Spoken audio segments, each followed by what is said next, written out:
Han Bin Lee stood in the Great Hall of the Galactic Council, his hands tight at his sides. The massive room, with its high crystal ceiling and floating platforms, would have been beautiful if it wasn't always filled with looks of disgust from the alien representatives. Today was worse than usual. The Drachnid ambassador, tall and scaled with 4 arms, was pointing at Earth's latest space colony reports. His voice boomed through the chamber. These humans expand too fast. They build too much. They are dangerous children playing with tools they don't understand, the Drachnid said. His scales turned a deeper shade of blue with anger. Han Bin took a deep breath. For 15 years, he had been Earth's ambassador to the Council. For 15 years, he had stayed polite while other species treated humans like they were stupid. He watched as they gave the best trading routes to their friends. He said nothing when they charged humans extra for basic space technology. Respected council members, Han Bin said in his calmest voice, Earth's colonies follow all galactic laws. We have broken no rules. A different alien, this one looking like a tall praying mantis, laughed. The sound was like breaking glass. Laws. You follow the letter of the law, yes, but you lack the wisdom to understand space travel properly. Your species only reached the stars 100 years ago.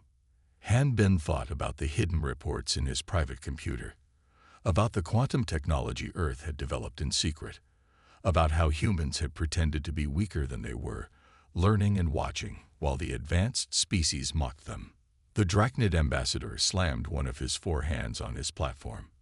We demand Earth give up control of its outer colonies. The Drachnid Empire will take charge of them. For safety, of course. The room got very quiet.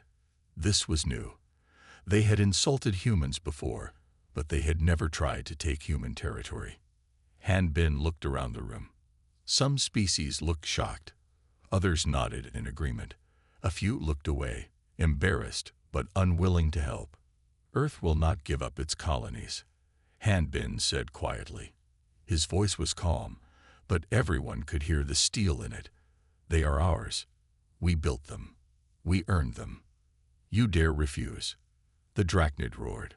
All 4 arms spread wide, showing his claws. Your species is barely out of its stone age. You should be grateful we let you join the council at all. Han Bin smiled. It wasn't a happy smile. It was the kind of smile that made several alien species take a step back. I will take your demand to Earth's government, he said. But I should warn you. Humans have been patient. Very patient. We have accepted your insults. Your unfair rules. Your constant reminders of how young we are among the stars. He paused, looking each council member in the eyes. But everyone has a breaking point. The Drachnid laughed, but others in the room shifted uncomfortably. They had studied Earth's history. They knew what happened to those who pushed humans too far.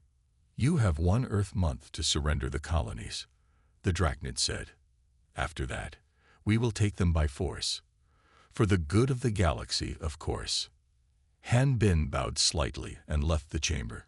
In his private ship, he sent 2 messages. The first was to Earth's government, explaining what had happened. The second was shorter, going to a secret military base under the Pacific Ocean. It contained just 3 words. It's time. Begin. As his ship headed home, Han Bin thought about how surprised the council would be. They thought humans were playing with tools they didn't understand. Soon, they would learn that humans understood everything perfectly. They had just been waiting for the right moment to show it. The breaking point had finally arrived. Suji Park walked through the underwater base, her footsteps echoing in the steel corridors. 200 meters beneath the Pacific Ocean, this base had been Earth's best-kept secret for the past 20 years. The aliens never thought to look underwater. They were too busy watching the sky. She reached the main control room, where screens covered every wall. Each screen showed different human colonies across space. In the center of the room, a large hologram displayed the approaching Drachnid ships. They were still 3 weeks away. Status report, Suji said to her team. The room was filled with Earth's brightest minds, though the aliens would never have believed it. Humans had learned to hide their intelligence well. "The quantum shields are ready," said one of her scientists. "We've installed them in all colonies. The drachnids won't see them until it's too late." Suji nodded. The quantum technology was their greatest achievement. While the aliens thought humans were still playing with basic force fields, Earth's scientists had discovered how to bend space itself. Every human colony now had protective bubbles that could stop any known weapon. "What about the other species?" she asked, turning to her communication officer. "The ones who've been treated like us." "Many want to help," the officer replied. "The Melari, the Vex, even the Tundari. They're tired of being called primitive too. They're just waiting for us to make the first move." Suji walked to a special screen that showed Earth's hidden fleet.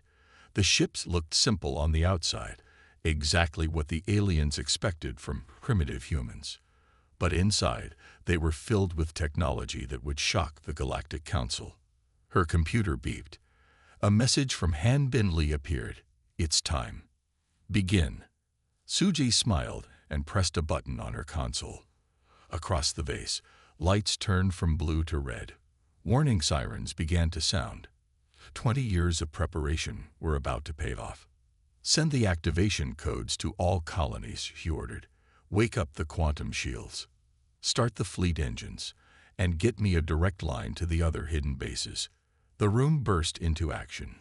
Screens lit up with reports from bases under the Atlantic Ocean, the Indian Ocean, and the Arctic ice. Humanity had built its real power right under the aliens' noses, or more accurately, under their feet. "Ma'am," one of her officers called out, "the drachnids are broadcasting across all channels. They're demanding we surrender now, 3 weeks early." "Put it on screen," Suji said. The drachnid ambassador's scaled face appeared. He looked smug. "Humans, we have decided you cannot be trusted even for 3 weeks. Surrender your colonies now, or face the consequences." Suji stepped forward. For the first time, she would speak to the aliens not as a member of a primitive species, but as the leader of humanity's true military force. "No," she said simply. The ambassador's scales turned dark with rage. "Then we will take them by force. Our fleet will." "Your fleet will do nothing," Suji interrupted. "Look at your scans again. Look closer at what's rising from Earth's oceans right now." The ambassador's eyes widened as new reports reached him. Massive ships, hundreds of them, were emerging from the waters of Earth. Ships that had been hidden for years, waiting for this moment. "Impossible," he whispered. "Your technology level. You couldn't have." "We could," Suji said. "We did. And now you're going to learn why it's dangerous to underestimate humans. We didn't just catch up to your technology level. We passed it long ago. We were just patient enough to wait for the right time to show you." She ended the transmission and turned to her crew. "Send the signal to all colonies. Operation Breaking Point is now active. Let's show the galaxy what happens when humans finally stop pretending." The underwater base hummed with power as humanity prepared to reveal its true strength to the stars. Jin Ho Kim watched from the control tower of Europa Colony as the drachnid ships filled the sky. Their ships looked like giant metal insects, sharp and threatening. There were hundreds of them. "All civilians are in the underground shelters," his assistant reported. "The quantum shield is ready." Jin Ho nodded. His colony on Europa, one of Jupiter's moons, was supposed to be an easy target. The drachnids had chosen to attack here first because they thought it was weak. They were about to learn how wrong they were. "Drachnid fleet is broadcasting," the communication officer said. "They're demanding immediate surrender." "Put them on screen," Jin Ho ordered. The drachnid commander appeared on the main screen. He had 6 eyes, all narrowed in contempt. "Your pitiful colony has 10 minutes to lower its shields and accept our control. If you resist, we will destroy everything." Jin Ho looked calm. "We refuse." The commander laughed. "Then you die. All ships, open fire." The sky lit up as thousands of energy beams struck the colony. The Drachnids expected to see the colony crumble. Instead, their weapons hit something invisible. The energy beams didn't just stop. They vanished completely. Quantum shield holding at 100%, reported the defense officer. The enemy weapons aren't even registering on our sensors. The Drachnid commander's face turned from confident to confused. Impossible. Fire again. Use maximum power. The second attack was bigger than the first. The quantum shield absorbed it all. It looked like gentle rain hitting a window. Should we show them what our weapons can do? Asked Jinho's weapons officer, eager to fight back. Not yet, Jinho said. Suji Park wants us to demonstrate something else first. He pressed a button on his console. Activate the quantum disruption field. A wave of invisible energy spread out from the colony. When it reached the Drachnid ships, their engines suddenly stopped. Their weapons went dark. Even their life support systems began to fail. The commander's face now showed pure fear.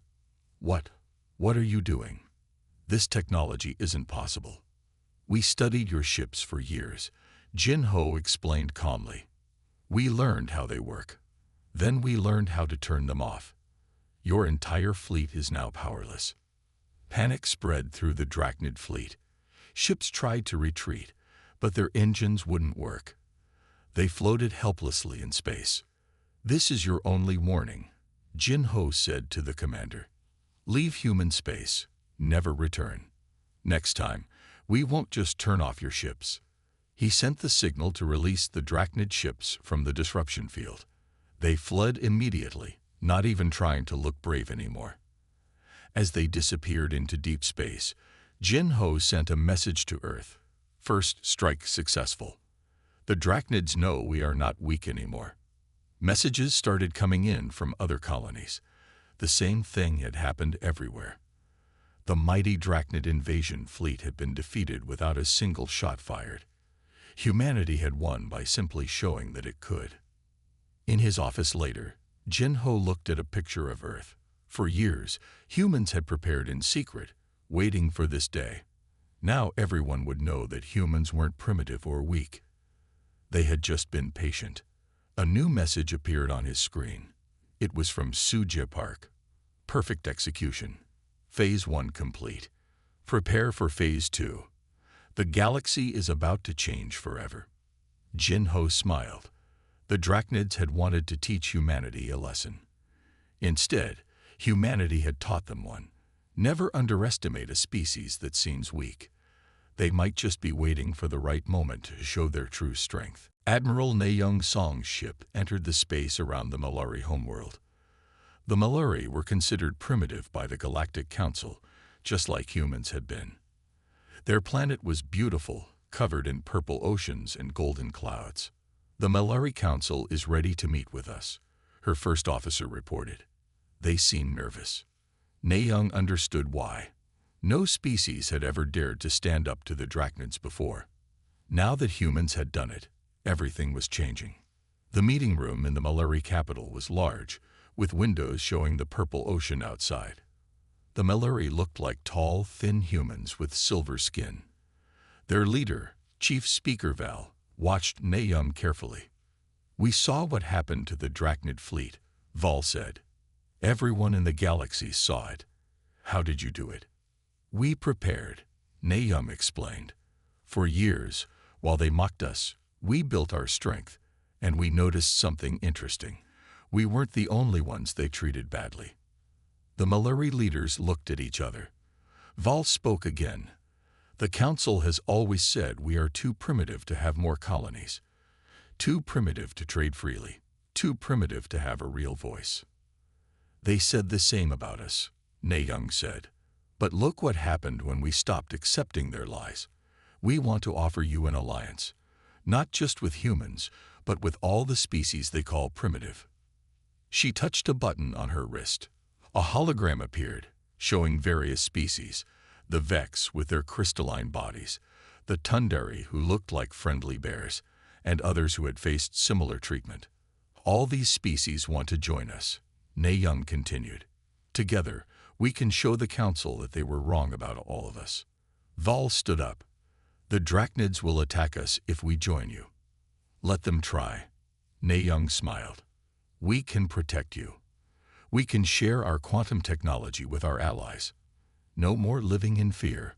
Suddenly, alarms started ringing. A Drachnid battle fleet had appeared near the planet. Their ships were bigger than before, clearly meant to scare everyone. The Drachnid commander's face appeared on all screens. Malari, step away from the humans, or we will destroy your world. Nayoung stayed calm. She looked at Val. What they're really saying is that they're afraid. Afraid of us working together. Afraid of us realizing our true strength. Val stood silent for a moment. Then he pressed a button.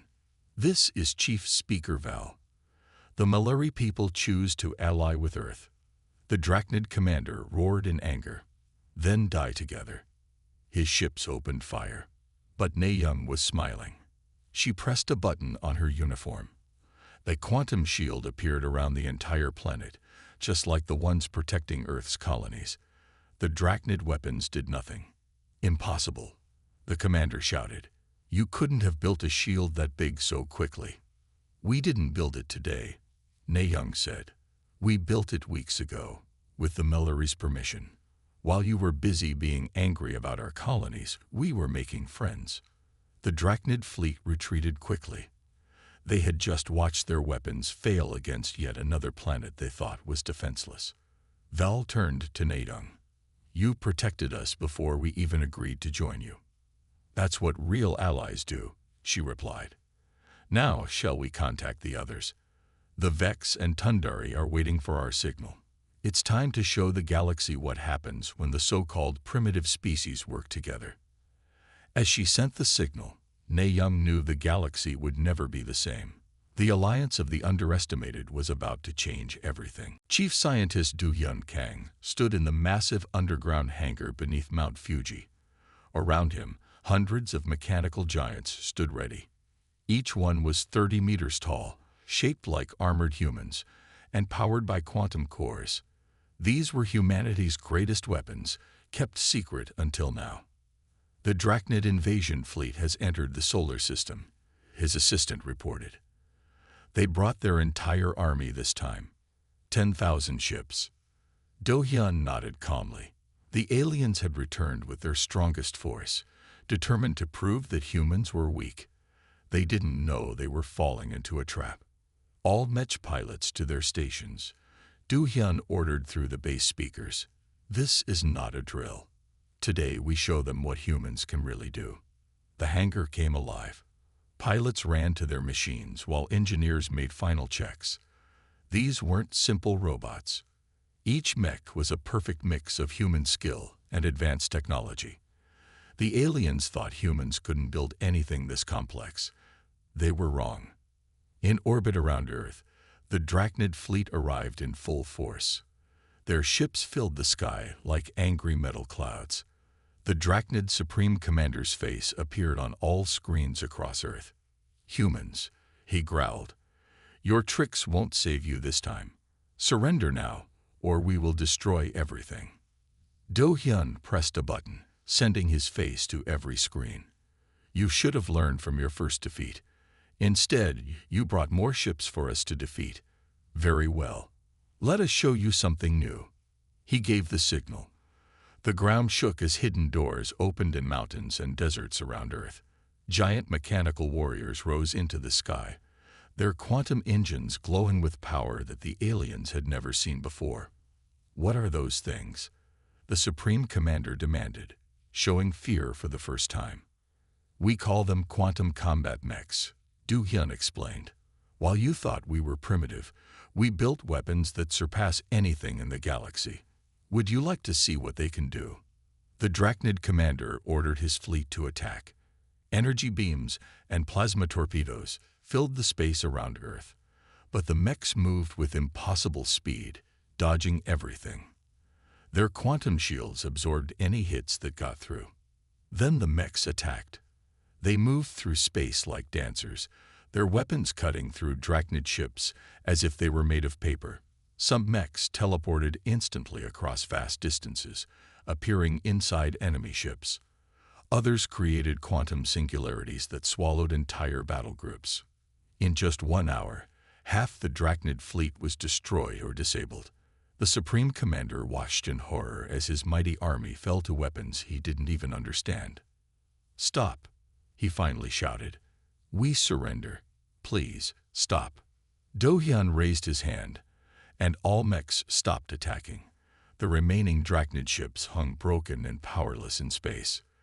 "Let this be the final lesson," Do-hyun said to the commander. "Humanity wasn't weak.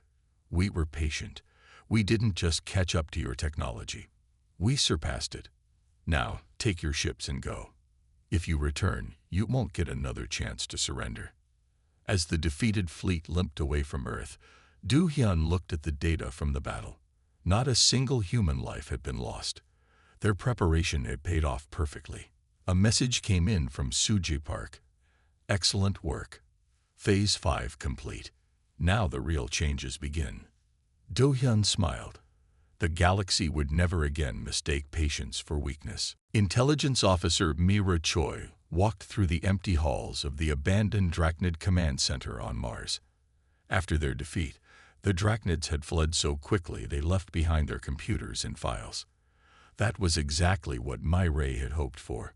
"Team, report in," she said into her communicator. "What have you found?" "Ma'am, you need to see this," one of her analysts called from a nearby room. "We found their secret archives." Myray entered a large room filled with glowing data crystals. Each crystal held thousands of years of Drachnid records. But these weren't normal government files. These were the secrets they never wanted anyone to find. "Play the main record," Myray ordered. A hologram appeared, showing a meeting from 300 years ago. The leaders of the most powerful species, the Drachnids, the Zentari, and the Vorn, sat around a table. "The younger species are advancing too quickly," a Zentari leader said in the recording. "If we don't stop them, they'll catch up to us in a few centuries." "Agreed," the Drachnid leader replied. "We must keep them weak. Tell them they are primitive. Make them believe they cannot advance without our help." Myray watched as the recording showed their whole plan. The advanced species had created the Galactic Council not to help other species, but to control them. They made unfair trade rules. They limited access to technology. They kept younger species fighting each other so they couldn't grow stronger. "Send this to every colony and allied species," Myray ordered. "Everyone needs to see the truth." As her team worked, more secrets came to light. The advanced species had stolen technology from younger races and claimed it as their own. They had started wars between promising species to keep them weak. They had done everything possible to stay in power. Myray's computer beeped. A message from Earth's government. "The Zentari and Vorn fleets are heading to Earth. They want to stop us from sharing the truth." She smiled. They were too late. Her team had already sent the evidence to every corner of the galaxy. The quantum communication network humans had built in secret made sure no one could stop the information from spreading. Reports started coming in from across the galaxy. The Malari were demanding justice. The Vex were breaking trade agreements with their oppressors. The Tundari were calling for a new galactic council. Every species that had been called primitive was rising up. "Ma'am," one of her analysts called out, "the Zentari ships have turned around. The Vorn fleet too. It seems they're facing rebellions on their own worlds." Myray nodded. The truth had done more damage than any weapon could.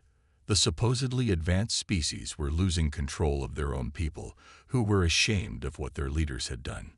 She sent a message to Suji Park. "Phase 6 complete. The truth is out. Their empire of lies is falling apart without us firing a single shot." Looking at the star map in front of her, Myray watched as the old power structure of the galaxy crumbled. Humans hadn't just revealed their own strength. They had shown every oppressed species the truth about their oppressors. The galaxy would need to rebuild. But this time, it would be built on truth and respect. not lies and fear. Fleet Commander Taiwan Park stood on the bridge of Earth's flagship, the Quantum Dawn. Around his ship, the combined fleets of Earth and its allies stretched as far as the eye could see. Ships of all shapes and sizes, from every species that had been called primitive, had gathered for this moment. Enemy fleets detected, his sensor officer reported. The remaining Drachnid, Zentari, and Vorn ships are approaching. They've gathered everything they have left. Taiwan looked at the tactical display. The old powers of the galaxy had brought 5,000 ships. A month ago, that would have terrified everyone. Now, after learning the truth about their lies, no one was afraid anymore. All ships, report in, Taiwan ordered. One by one, the Allied fleets responded. The Malari with their sleek silver ships, the Vex in their crystal vessels that sparkled like stars, the Tundari in their massive carriers, and dozens of other species who had joined the alliance. This is their last attempt to keep control, Taiwan told his allies through the command channel. They think that if they defeat us here, everyone else will stay afraid. We must show the galaxy that the time for fear is over. The enemy fleet came into view. Their ships were bigger and more powerful than anything in the Allied fleet. But Taiwan knew that size wasn't everything. They're broadcasting, his communication officer said. The face of the Zentari High Commander appeared on screen. This is your last chance to surrender. You cannot win against our advanced technology. Taiwan smiled. Advanced. You stole most of it from the species you oppressed. Let us show you what real advancement looks like when people work together instead of against each other. He gave the signal. Across the Allied fleet, quantum shields activated. But these weren't the same shields from before. Every Allied ship now had shields designed by humans, improved by Malari scientists, powered by Vex crystals, and strengthened by Tundari engineering. All ships, advance, Taiwan ordered. The battle that followed was like nothing the galaxy had ever seen. The Allied ships moved as one, using tactics and technology that combined the best ideas from every species. When the enemy fired their strongest weapons, the improved shields held strong. The old powers had better ships, but the Allies had something stronger: trust and cooperation. While the enemy commanders fought separately, trying to prove who was best, the Allied fleet worked together perfectly. In just 2 hours, half the enemy fleet had surrendered. They saw that their leaders had been wrong all along. Many of their own crews switched sides, tired of fighting for a lie. The Zentari High Commander's face appeared again, but this time he looked defeated. We surrender. All ships, stand down. Taiwan broadcast to all ships, friend and enemy alike. Let this be the last battle between the so-called advanced and primitive species. From now on, we are all just people of the galaxy working together. As the enemy ships powered down their weapons, cheers erupted across the Allied fleet. Victory hadn't come from having the biggest guns or the most advanced technology. It had come from species working together, sharing their strengths, and standing up to bullies. Taiwan sent a final message to Earth. Phase 7 complete. The battle is over. The galaxy is ready for real change.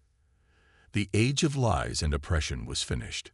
A new age of cooperation was about to begin. Ambassador Han Bin Li walked into the newly rebuilt Galactic Council chamber.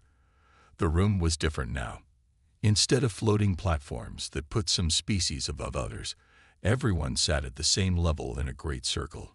Representatives from all species, once called both primitive and advanced, were equal at last. The first meeting of the reformed Galactic Council is now in session, Han Bin announced. 1 year had passed since the final battle. In that time, the galaxy had changed more than anyone had expected. Let's begin with our first year's progress report, he continued. The sharing of technology between all species has led to advances that benefit everyone. The Malari's medical knowledge combined with Vex crystal technology has cured diseases that plagued many worlds. The Tundari's engineering skills, mixed with human quantum science, has made space travel safer and faster. Around the room, representatives nodded in agreement. Even the former advanced species had to admit that working together was better than working against each other. More importantly, Han Bin said, the number of conflicts between species has dropped to 0 this year. When people work together, they find better solutions than fighting. A young Drachnid representative stood up. Unlike the old leaders of his species, he believed in the new way. We must formally apologize again for our past actions. Our history books now tell the truth about how we tried to keep others weak. We teach our children to never repeat those mistakes. Han Bin smiled. The past cannot be changed, but the future is what matters. Speaking of the future, let's review the applications from 3 new species who wish to join our community. As the council discussed welcoming new members, Han Bin looked at a message on his screen. It was from Suji Park. Final phase complete. The galaxy is truly changed. Later that day, Han Bin visited the new Galactic History Museum. School groups from different species walked through the exhibits, learning about how the galaxy had changed. They stopped at a special display about the day humans had finally shown their true strength. But teacher, a young Vex student asked their instructor, why didn't humans use their power to get revenge? They could have ruled the galaxy instead. The teacher, a wise old Mallory, smiled. Because humans understood something very important. True strength isn't about ruling others. It's about helping everyone become strong together. Han Bin watched as the students moved to the next exhibit, which showed how different species were working together to explore new parts of the galaxy. The children didn't care what species their friends were. To them, the old prejudices made no sense. That evening, sitting in his office, Han Bin wrote in the official council record, 1 year ago, humans showed the galaxy that being patient didn't mean being weak, that being underestimated didn't mean being inferior. Most importantly, we showed that the greatest power comes not from weapons or technology, but from people working together. No species will forget the day humans finally snapped, because it was the day the galaxy learned a better way to live. He sent the record to every world in the galaxy. The story of humanity's patience, the revelation of truth, and the birth of real cooperation would be remembered forever. Not as a story of revenge, but as a lesson about how standing up to bullies and helping others stand up too can change everything for the better. The galaxy had learned its lesson. The age of lies was over. The future would be built together, by all species, as equals at last.